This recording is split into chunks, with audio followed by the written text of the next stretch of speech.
What's up, ladies and gentlemen? Welcome to this online seminar titled Give Me Food and You Be My Master. And my name is the Dark Prophet, and I'm the one that's going to be giving this online seminar. So, the reason why I chose this title is because I feel that there's a lot of things that go on in the workplace that people don't get to talk about. And I feel that they need to not only talk about it, but they need to learn from it. Because if they don't, that can end up leading them to a life where they end up when they get to old age and they feel regret. So that's why I put this online seminar together. And I believe that after watching this, I'm going to learn one or two things that is very, very important. So what does it mean when you say somebody is your boss or your master? What does it mean? In Nigeria, we say that a lot. We say that a lot. Oh, this is my guy, oh, this is my master, this is my chairman. What does that mean when you say somebody is your boss, someone is your chairman, someone is your guy? What that really means is that this person is your superior. You understand? This person is your superior. This person is somebody that directs your affairs. This person tells you what to do. This person is your job to please this person. To some extent, you want that person to love you. You want that person to approve of you.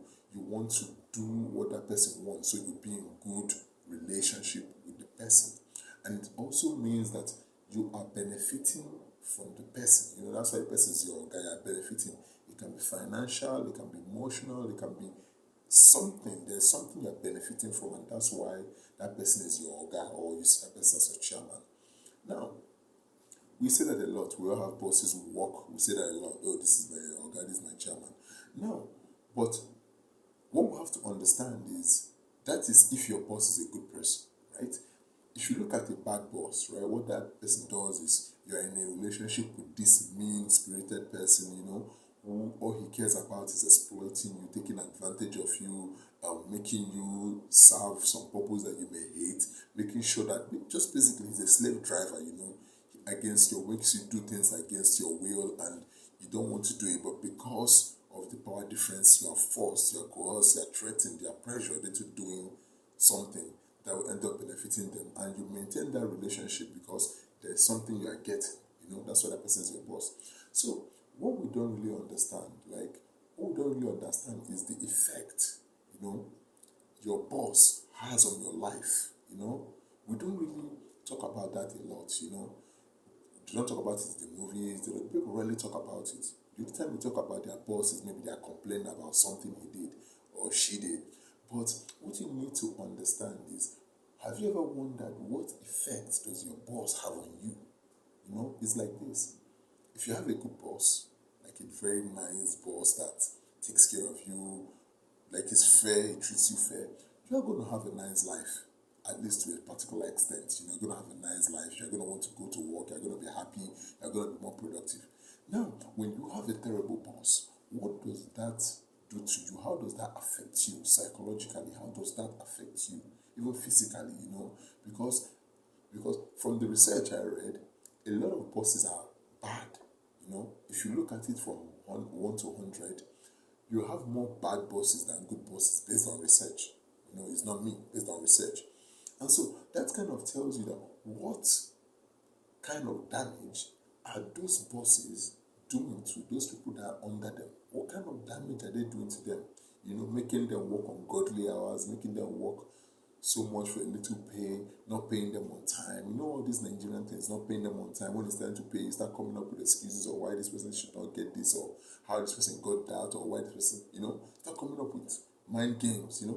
So this segment we're going to focus on this master worker relationship. That's what I want us to focus on.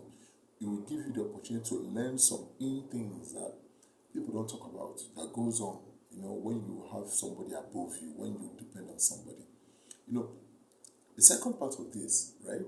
This is just introduction. The second part I want to talk about is dependency. We don't, this issue of dependency, right, is something that we don't pay attention to. We don't pay attention to it because it happens very early when we are born.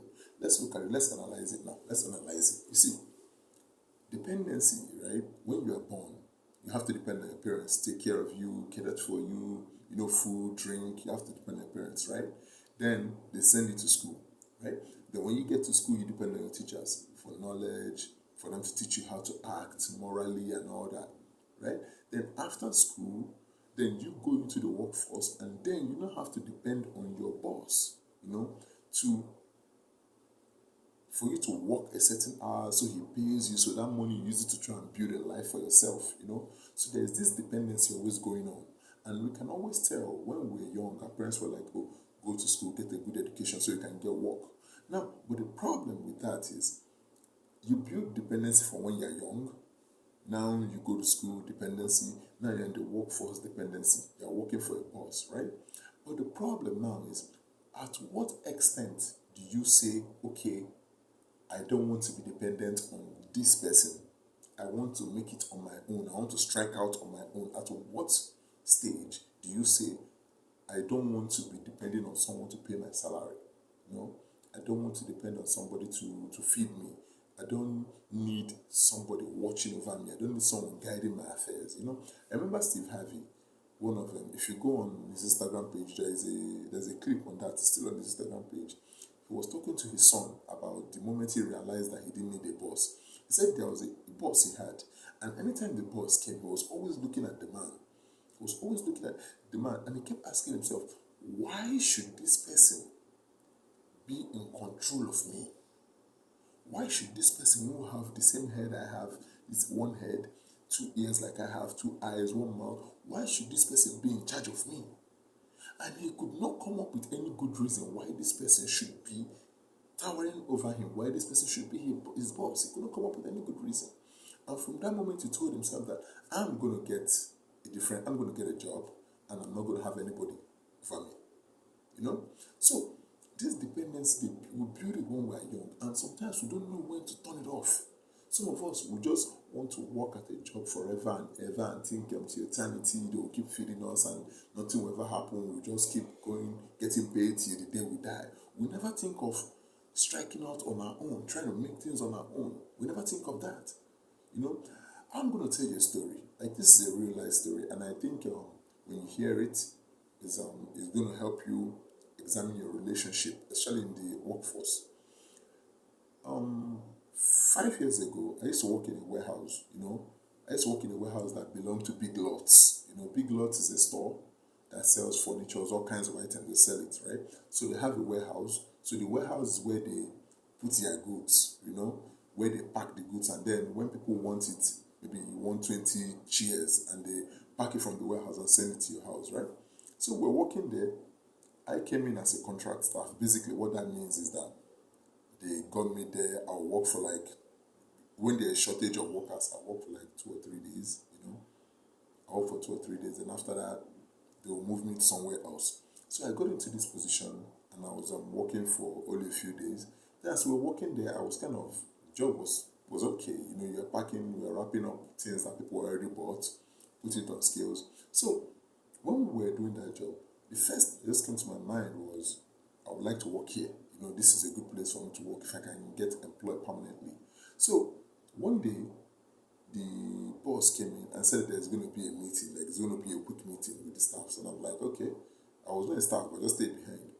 Then it was then that the boss now told everybody that Big Lots was out of business and that everybody will have to be relieved of their work. There's no longer going to be work for anybody, that the company don't have money to pay staffs. And immediately he said that thing, there was this kind of shock everybody had. Then some people started crying, some people were falling on each other, some people were wailing, and I was observing, everybody was crying. Some old man his daughter was crying. I was like, why are they crying? It took me a while before I understood. They were crying because they lost their job. But after a while, I got to understand that the reason why they were crying is because they have worked in that job so long. Some of them have worked there for 20 years, 30 years. And now all of a sudden that the business is the company's out of money or whatever. Now the thought of them striking out on their own was scaring them. Some of them have bills they had to pay. And all these things is the reason why they started crying, So you have to understand that the day of reckoning is going to come. The day, if you are working for somebody forever and ever, I think the person is going to be feeding you. No, no, no. Someday, their boss is going to tell you, oh, I can't pay you anymore. You have to leave. You understand? Someday, that hand that is feeding you is going to tell you, nope, I'm no longer feeding you again. So all these things are very, very important. Someday, all these things are very, very important. And you have to understand that you have to have a plan where you are the one providing the food for yourself, where you are the one fending for yourself. This thing is the ultimate goal, to be in charge of your food, to be the one providing your own sustenance. And if you can understand that and you can do this, you are going to see a difference in your life. You understand? It is the reason why when you are old, you can sit back and not worry because you have a company where people are working for you and are still making the money. But if you spend your whole life working for somebody, when you get old, you don't have a company of your own. When they break the news to you that you have to leave, you're going to be like those big love staffs and you're going to be crying, wailing, because you thought you were going to be fed forever. Brother, sister, listen, nobody feeds you forever. Someday, they're going to tell you, we can't feed you anymore. So, if you're young, have a plan for yourself. Okay? So, that's all I have to say on this. And I hope you learn something from it. That's my goal. Hope you learn from it. So that someday, you can be a man of your own or a woman of your own. And you can make your contributions. And you don't have to depend on anybody to feed you. So, you can call them master. You can be your own master. And maybe you can even feed other people. That's it. Bye.